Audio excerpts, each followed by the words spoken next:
Hello friends, आपका math and science का ज्ञान में स्वागत है।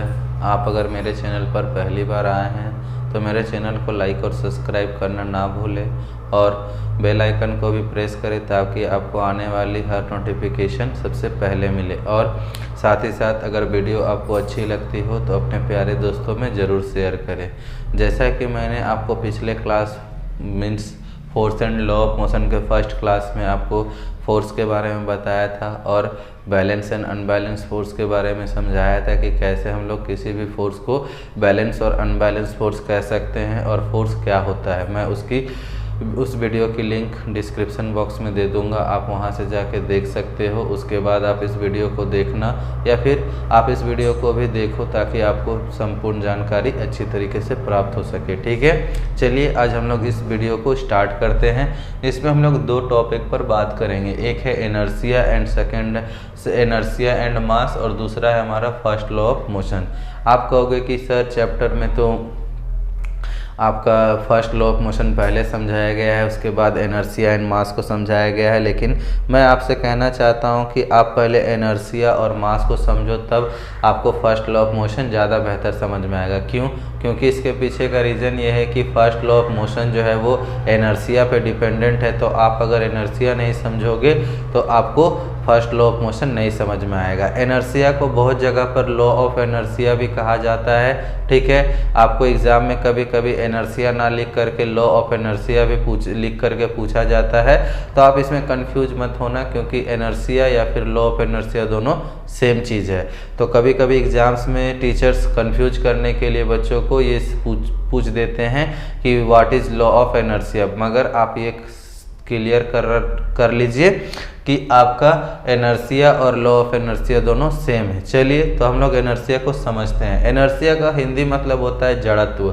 जड़त्व का मतलब क्या होता है कि कोई भी ऑब्जेक्ट अगर जिस पोजीशन पर है वो उसी पोजीशन पर रहेगा। ठीक है, अगर हम मान लीजिए कि एक ऑब्जेक्ट है आपका, ठीक, मान लीजिए एक ऑब्जेक्ट है कार ही, मान लीजिए कि हमारे पास एक कार है, ठीक, वो जिस जगह पर खड़ा रहता है, आप ये गौर कीजिएगा, ठीक है, वो जिस जगह पर भी खड़ा रहता है वो हमेशा उसी जगह पर रहता है। ठीक, वो कहीं इधर उधर सरकता नहीं है। ठीक है, वो कहीं इधर उधर रोड में खुद ब खुद तो सरकता नहीं है। उसे सरकाने के लिए उसे स्टार्ट करना पड़ता है, मीन्स उसे हिलाने के लिए उसे स्टार्ट करना पड़ता है।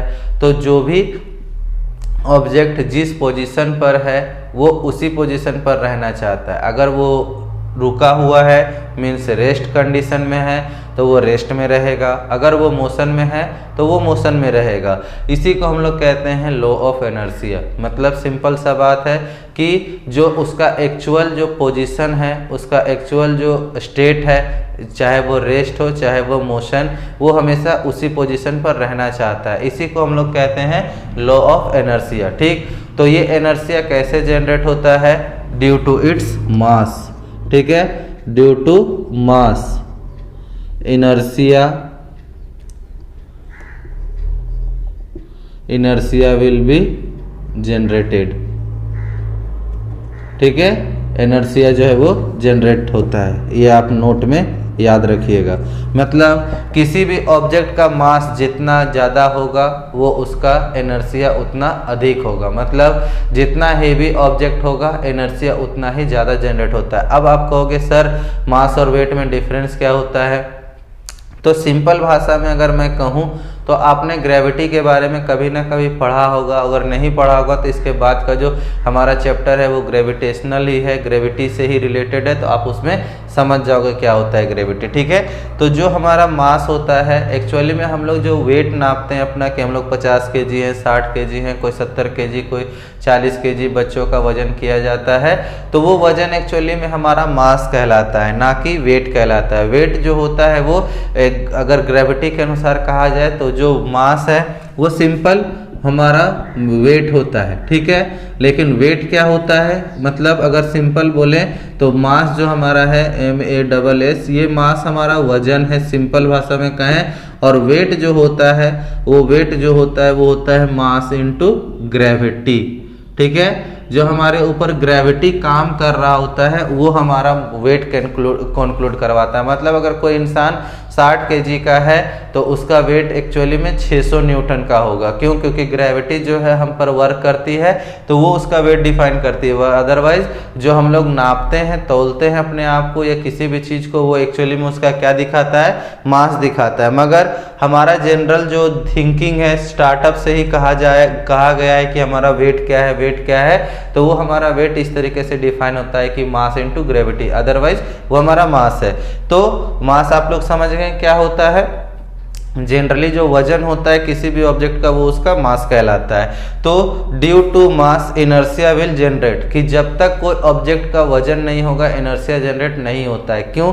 क्योंकि आप एक सिंपल सा बात समझ लो, एक बलून देखिए, ठीक, अगर हम लोग वो नॉर्मली जब रखा रहता है, इनिशियल स्टेट में रहता है, तो वो ज़मीन पर रह सकता है। मगर उसमें अगर हम लोग हवा भर दें, जैसे हीलियम, हाइड्रोजन गैस अगर भर दें, तो वो हल्का हो जाता है और वो आसमान में उड़ना स्टार्ट कर देता है। मतलब क्या?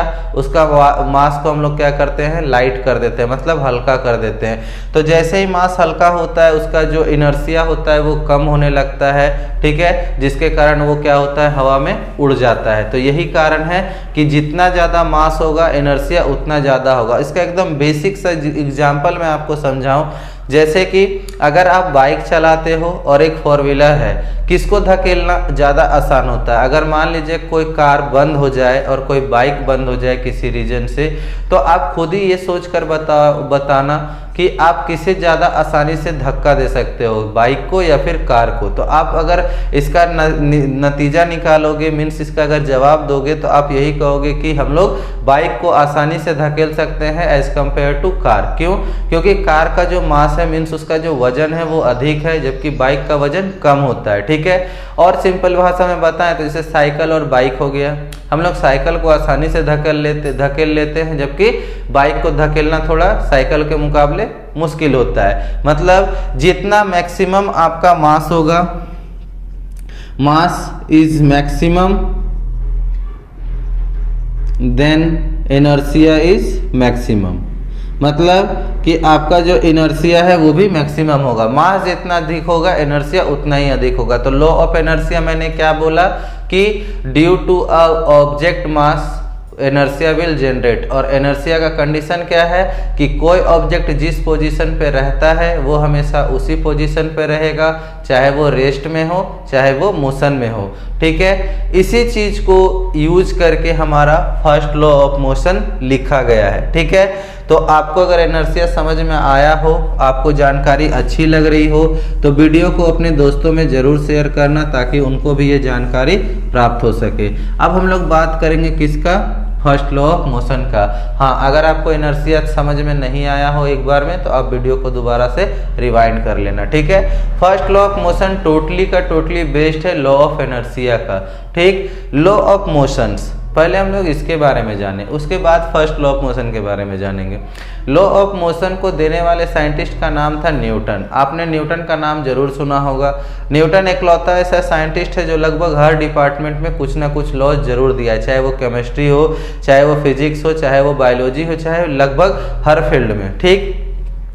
न्यूटन के बारे में अगर बात किया जाए तो न्यूटन पहला साइंटिस्ट था जिसके दिमाग में, मीन्स जिसके सर पर सेव गिरने के बाद उसे सारी जानकारी प्राप्त हुई। सोचिए, एक सेव ने ऐसा क्या किया उस इंसान का जिसका नाम न्यूटन था, उसके ऊपर गिरने से वो पूरी दुनिया को ही पलट के रख दिया। क्यों? क्योंकि उसे वो सेव गिरने के बाद पता नहीं कौन सा ज्ञान प्राप्त हो गया कि उसने ऐसी ऐसी चीज़ों के बारे में खोज डाला, ऐसी ऐसी चीज़ों के बारे में दुनिया को बता दिया कि जिसे आज दुनिया जिसके अनुसार दुनिया चल रही है, चाहे वो लॉ ऑफ मोशन हो, चाहे वो ग्रेविटी हो, चाहे और भी चीज़ें जिसको हम लोग न्यूटन के थ्रू जान रहे हैं, ठीक है। तो सोचिए, अगर आपके सर पे सेव गिरे तो क्या आप भी चेंज नहीं हो सकते हो? मीन्स कहने का मतलब ये है कि आप अगर कोशिश करो, पढ़ो, तो आपको हर चीज़ प्राप्त हो सकता है। अगर बहाना ही करना है तो बहाने हजार होते हैं ना पढ़ने के। जैसे अगर किसी को अगर पढ़ना ना हो तो उसे हर दिन कोई ना कोई बहाना जरूर मिल जाता है कि आज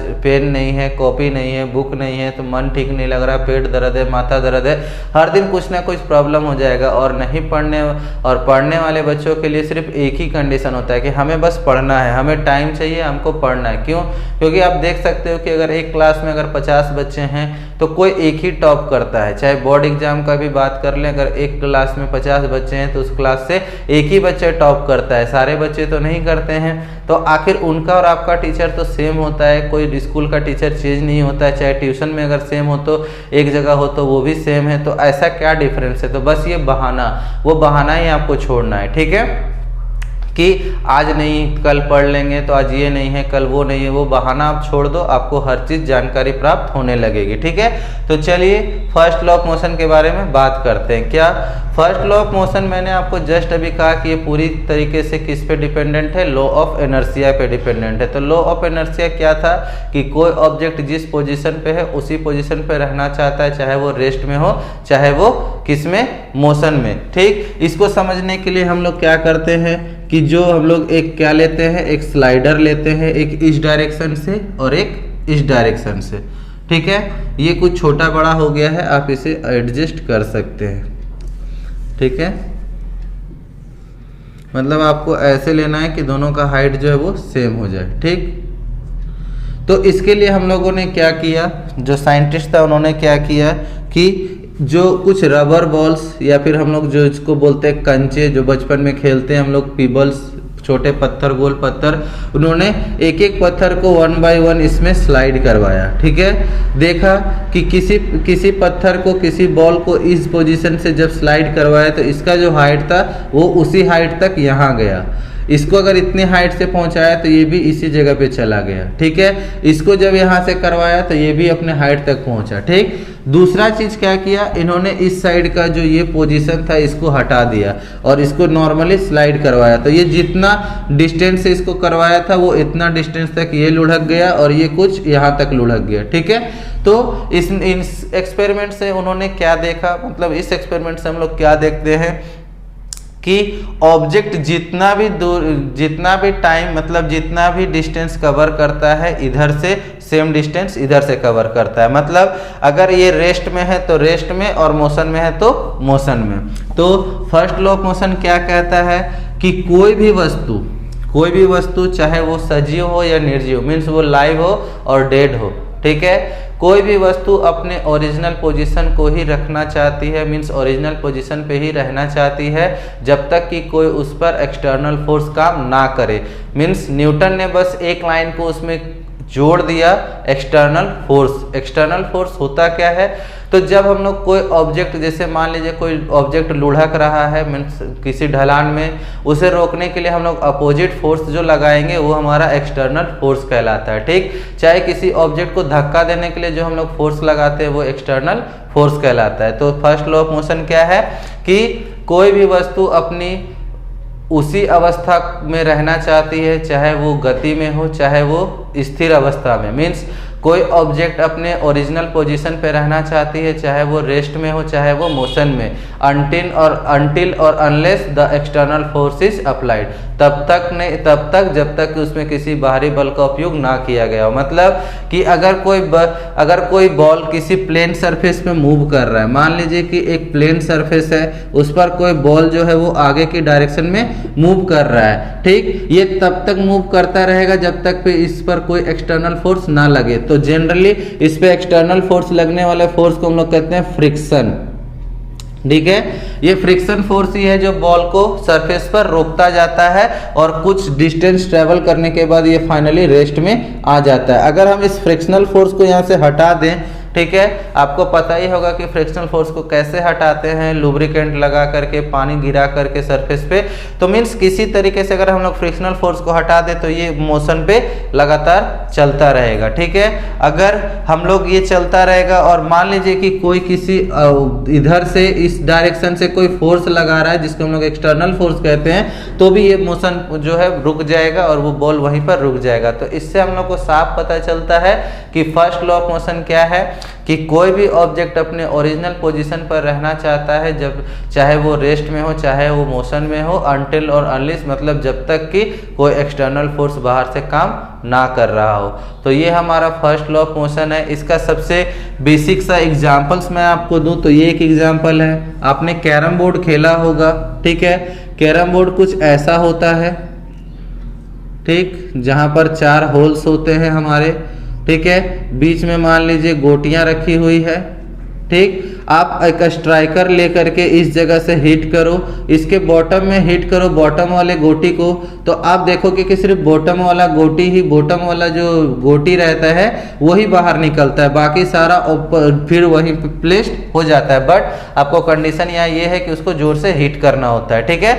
तो जैसे हिट करोगे सारा गोटी आपका नीचे उसी जगह पर बैठ जाएगा। तो ये कंडीशन आपको बताता है कि जो गोटियां हैं वो अपना रेस्ट पोजीशन ही क्या करके रखती है, कंज्यूम करके रखती है, मतलब वो मोशन में नहीं आना चाहती। मगर ये जो स्ट्राइकर जब एंड वाले गोटी को सबसे लास्ट वाले गोटी पर हिट करता है तो ये अपना जो रेस्ट पोजीशन है वो चेंज करके मोशन में आ जाता है और सारी गोटियां लॉ ऑफ इनर्शिया के कारण उसी जगह पर बैठ जाती है। तो इस तरीके से फर्स्ट लॉ ऑफ मोशन को हम लोग डिस्क्राइब कर सकते हैं। तो आज के लिए इतना ही। अगर वीडियो अच्छा लगा हो तो वीडियो को दोस्तों में ज़रूर शेयर करना। आपको अच्छा लगा हो तो लाइक और सब्सक्राइब करना, बेल आइकन को प्रेस करना ताकि आपको हर नोटिफिकेशन मिलती रहे। आज के लिए इतना ही, धन्यवाद। आपको नेक्स्ट वीडियो अब नेक्स्ट डे मिलेगी, आप इसे लाइक और सब्सक्राइब करना ना भूलें। मैं आपको प्रीवियस वीडियो की लिंक डिस्क्रिप्शन बॉक्स में डाल दूंगा, आप वहाँ से देख सकते हो। धन्यवाद।